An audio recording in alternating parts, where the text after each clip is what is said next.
নমস্কার। আমি এই সময় শিলিগুড়িতে আমরা কয়েকদিন ধরে দেখছি প্রাকৃতিক নিয়মে যদি প্রবল বৃষ্টি হয় ঠিক এই সময়টা বন্যা হয়।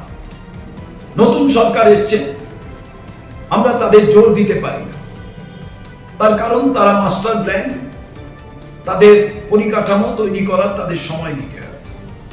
বাস্তব কোনো বিষয়ের বিরুদ্ধে গিয়ে আমরা কোনো সময় কথা বলি না। কংগ্রেসের আবেদন নতুন সরকারের কাছে এই যে বিভিন্ন জেলাগুলো ইতিমধ্যেই বন্যার কবলে পড়েছে, সেই জেলাগুলো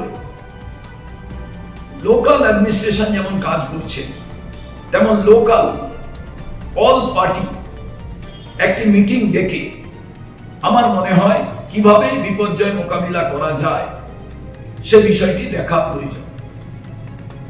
আমরা আমাদের দলের সমর্থক, কর্মী এবং নেতৃবর্গের কাছে আবেদন করেছি, আপনারা গুরুত্ব সহকারে মানুষের পাশে থেকে কি করে সাহায্য করা যায় সেই বিষয়টা দেখুন।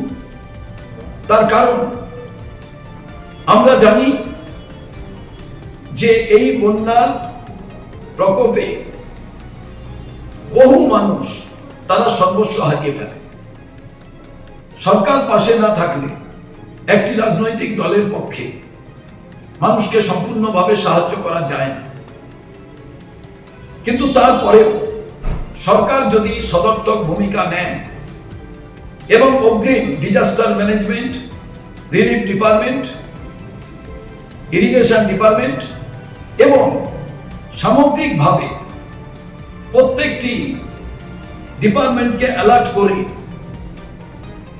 সর্বদলীয় একটি কমিটির মাধ্যমে ত্রাণ বন্টন করেন, তাহলে সত্যিকারের যাদের প্রয়োজন তারা ত্রাণটি পাবেন। দলীয় পরিচয়ের মাধ্যমে যদি ত্রাণ বিলি হয় তাহলে বহু মানুষ বঞ্চিত হবে, সেটা যাতে না ঘটে।